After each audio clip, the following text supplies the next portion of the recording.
advice, you can always come down here at this analyzer and click on this pre-post control, then switch off the pre and the post. This eliminates all visual information while the EQ stays active, and now you're forced to make the right decisions based only on what you're hearing and not what you're seeing. So the other day I was having this conversation with a colleague. He said something in the line of, music audio engineering is the only career pathway being a pro entails being able to recreate the past. I sat with that statement for a minute and it really dawned on me that no matter how much the technology has advanced, we still go around circles chasing that analog sound with modern tools.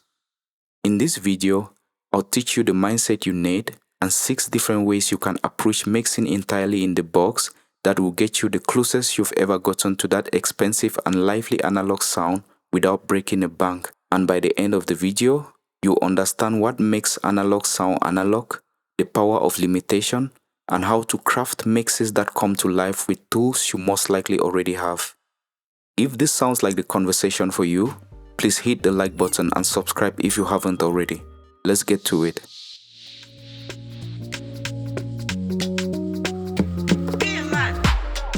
Yo guys, I'm B-Man and you're welcome to the video. First, let me get this out of the way. You actually need a good listening environment to make the most informed mixing and mastering decisions. A good acoustically treated room is a no-brainer. That being said, now let's discuss 6 budget-friendly ways to narrow the gap between analog and digital while staying entirely in the box with tools you most likely already have. 1. Make use of saturation within your mix and use with intention. Understand the power and purpose of saturation when mixing in the box. The one telltale sign of digital mixes is that it sounds linear, thin, and somewhat lifeless.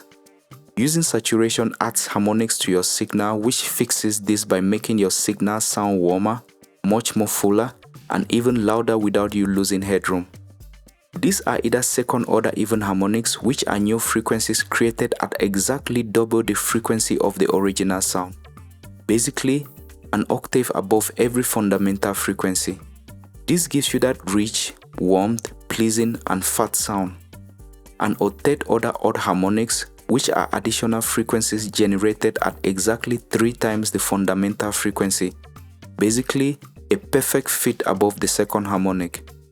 This adds presence, aggression, and urge to a sound. This makes your sound feel wider, brighter, and it can help cut through a dense mix. You can also introduce both second and third order harmonics to a signal all at once.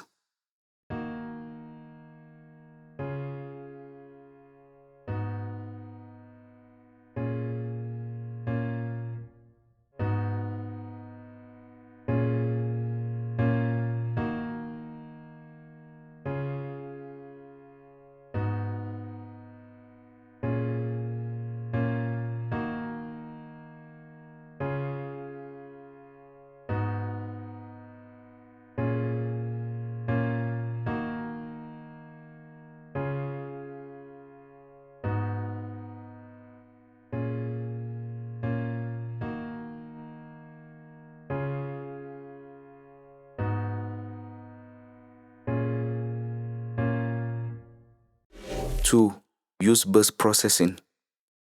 One undeniable aspect about analog mixes is that they sound more glued and cohesive.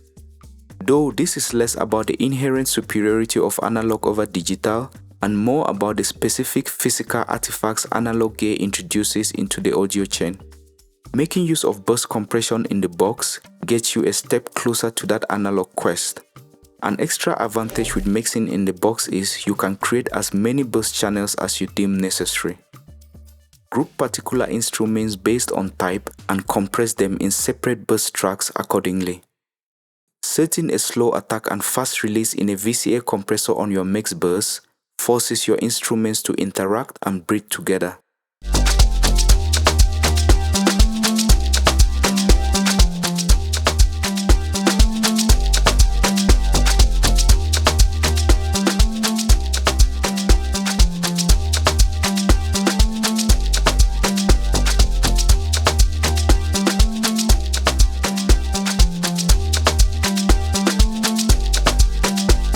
Guys, if you're getting value so far, let me know in the comment section.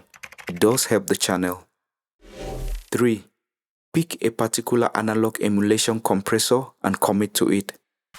Remember that favorite engineer racking up great mixes isn't trying out multiple different variations of the same analog compressor just to hear which sounds best.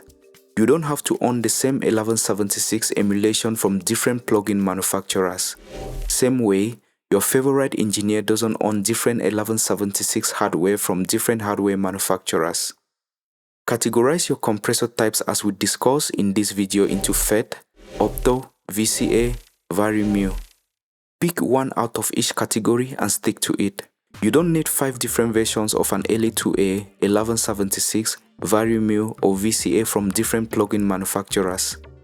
This helps limit your options, saves you time spent making a choice, and also forces you to fully learn, appreciate, and understand how what you already own works. Basically, declutter your plugin library. 4. Make use of tape burst saturation.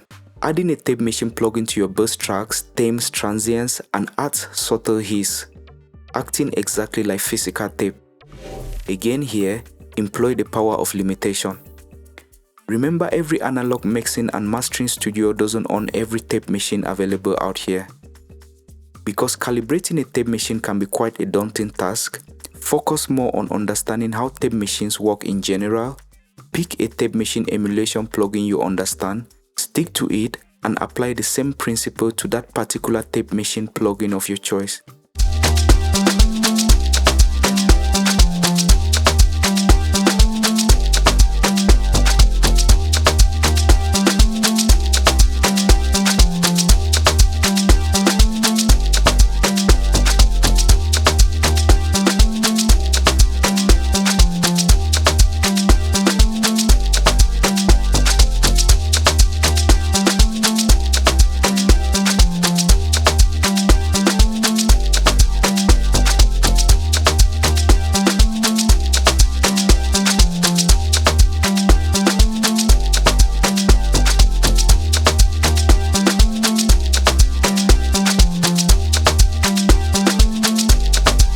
5.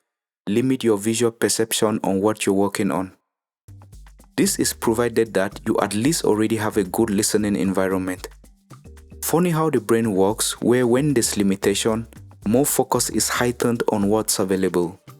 How you would do this is by eliminating from your workflow as much as possible tools that give you too much visual information. This is particular about EQs. As much as it's tempting to want to see what your EQ is doing, remember the pro engineer sitting behind a console doesn't have a lot of that visual perspective. They trust mostly what they're hearing and make decisions accordingly.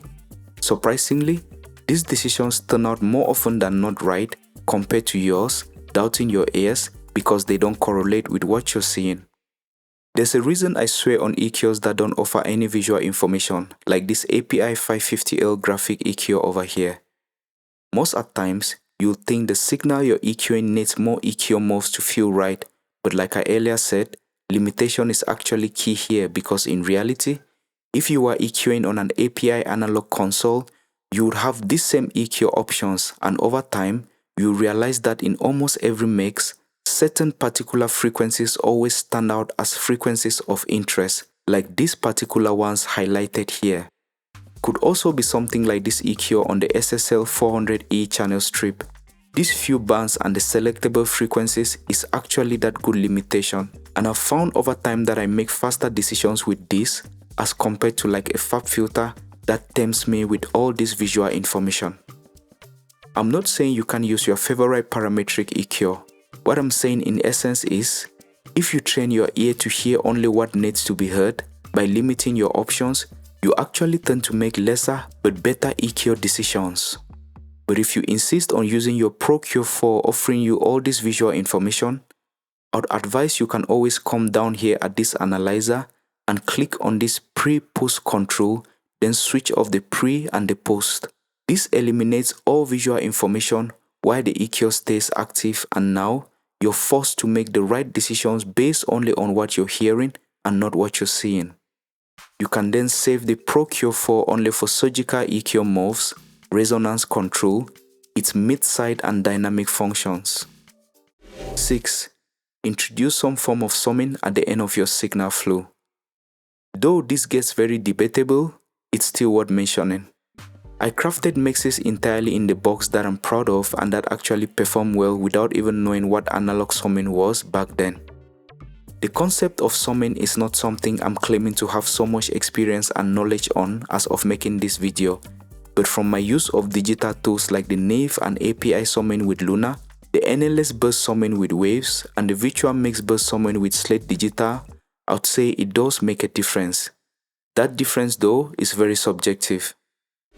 Basically, the whole idea behind what a summing mixer does is, it combines multiple separate audio tracks into a single stereo mix. This adds analog character and glue, and also enhances stereo separation and width.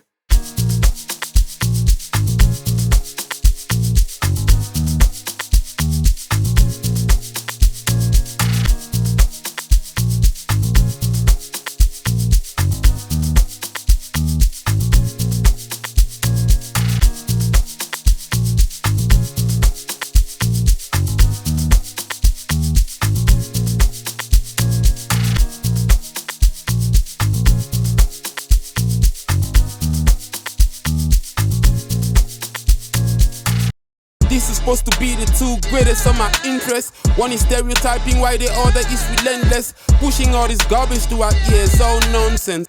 This is supposed to be the two greatest of my interest. One is stereotyping while the other is relentless, pushing all this garbage to our ears, all nonsense. This is supposed to be the two greatest of my interest. One is stereotyping while the other is relentless, pushing all this garbage to our ears, all nonsense. This is supposed to be the two greatest of my interest. One is stereotyping while the other is relentless, pushing all this garbage to our ears, all nonsense. To conclude guys, let's have a quick recap on the 6 steps approach we've discussed so far at achieving the sound of analogs on a budget entirely in the box. 1. Make use of saturation within your mix and use with intention. 2. Use bus processing. 3. Pick a particular analog emulation compressor and commit to it. 4. Make use of tape bus saturation. 5. Limit your visual perception on what you're working on. And 6. Introduce some form of summing at the end of your signal flow. Hope you guys learned something from this video, and if you want to see more practical information on this, check out our previous video before this one. If you stuck around to the end, I appreciate you. Let me know in the comment section on what you want me to make a video on. Please don't also forget to like and subscribe, and see you all in the next video. Take care guys.